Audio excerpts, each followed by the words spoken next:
1800 hours Pakistan Standard Time. Assalamu alaikum. This is Radio Pakistan. The news read by Daman Zaman. The headlines. The Prime Minister has reiterated to undertake every possible effort to ensure equal rights and opportunities to women in the country.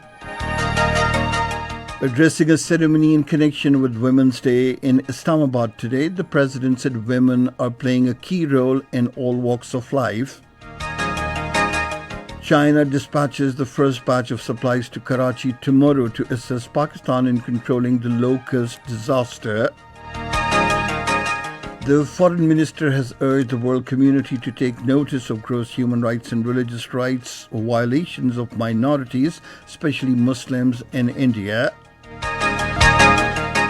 Former Indian Prime Minister Manmohan Singh says the current situation in India is very grim and the state institutions have failed to protect the citizens. In the 22nd match of the Pakistan Super League, Multan Sultans beat Islamabad United by 9 wickets at Rawalpindi today. And now the news in detail. International Women's Day is being observed today to raise awareness against gender bias and take action for equality. This year's theme of the day is I'm Generation Equality, Realizing Women's Rights. Prime Minister Imran Khan has reiterated to undertake every possible effort to ensure equal rights and opportunities to the women. In a message in connection with International Women's Day today, he said it is indeed encouraging to see that the Pakistani women are proving their mettle in every walk of life and achieving excellence in their respective fields at the national and international levels. The Prime Minister said he firmly believes that inclusive and sustainable socio-economic development can only be ensured by providing equal opportunities and a conducive environment to our women. He reaffirmed the pledge to take all measures that would help our women to lead a safe, secure and prosperous life.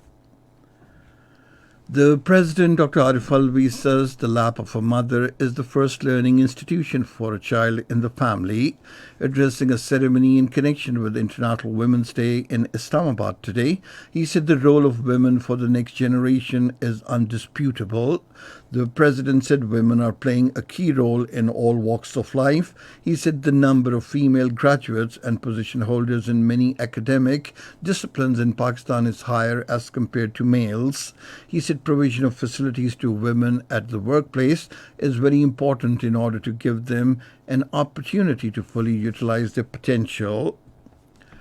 The Foreign Minister Shah Mahmood Qureshi has also paid tributes to the women folk of the country who have been playing different roles for the progress and development of the country.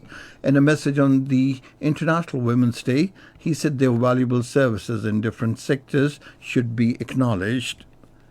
The Army Chief General Qamar Javed Bajwa has paid tributes to all women of Pakistan who played a pivotal role in nation building in all segments of the society. In a tweet, he said, our brave mothers, sisters, daughters, especially our martyrs' families and those serving in the armed forces are the pride of our nation. The Foreign Minister Shah Mahmood Qureshi has urged the world community to take notice of the gross human and religious rights violations of minorities, especially the Muslims in India.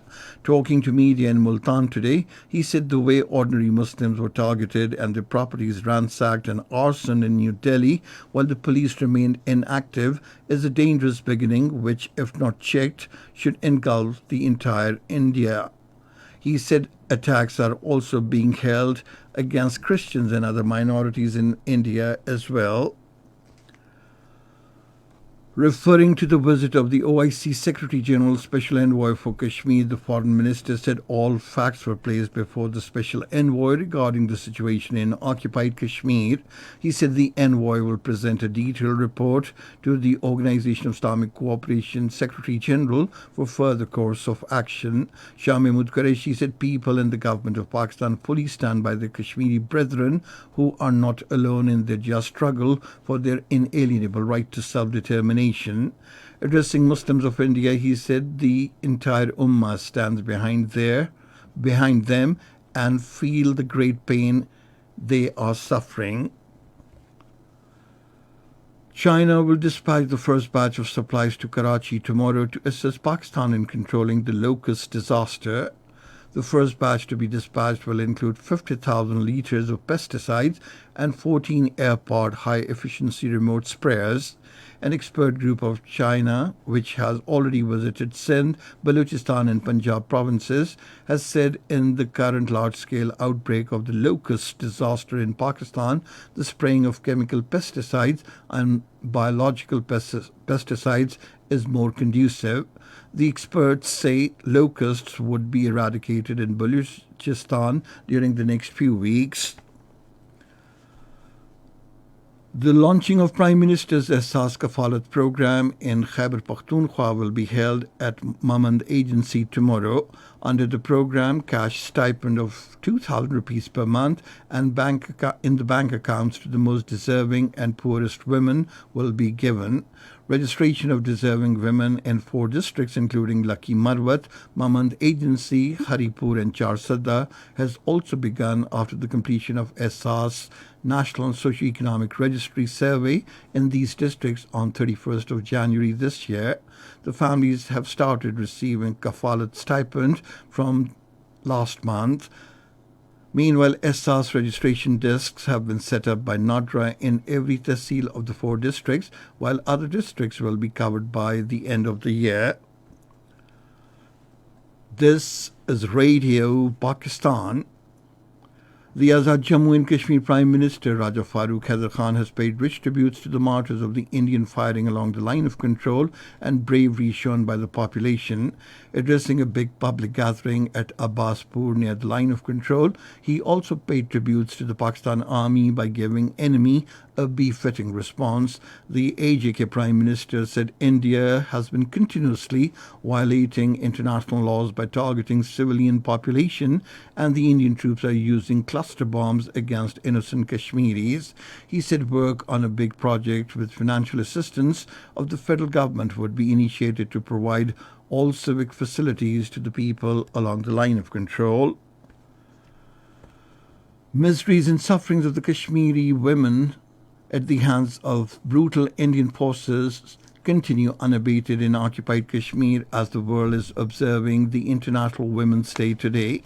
According to a report released by the research section of the Kashmir Media Service today, thousands of women are among the 95,507 Kashmiris who were martyred by the Indian forces since January 1989 till date, while 671 women were killed since January 2001 alone. The report pointed out 22,912 women were rendered widowed, while 11,179 were molested. It also mentioned Poshpura mass rape and murder of 2 Shupaiya women, and gang rape and murder of an 8-year-old girl, Asifa Banu in Katwa, as glimpses of some heinous crimes of India against women in Kashmir.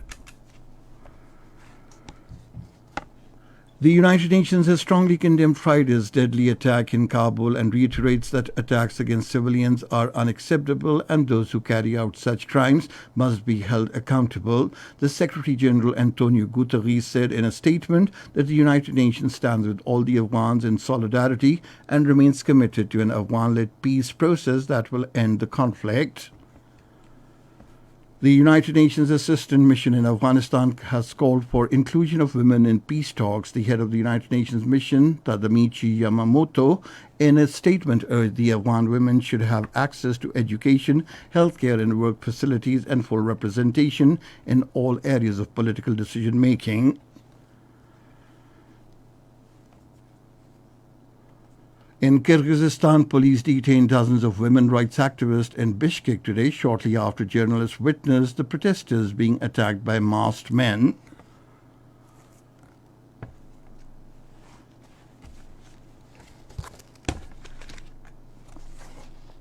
In China, at least 10 people were killed in the collapse of a hotel used as a coronavirus quarantine facility in the coastal city of Kwanshu today. Rescuers pulled out 48 people from the rubble, of whom 38 are still alive.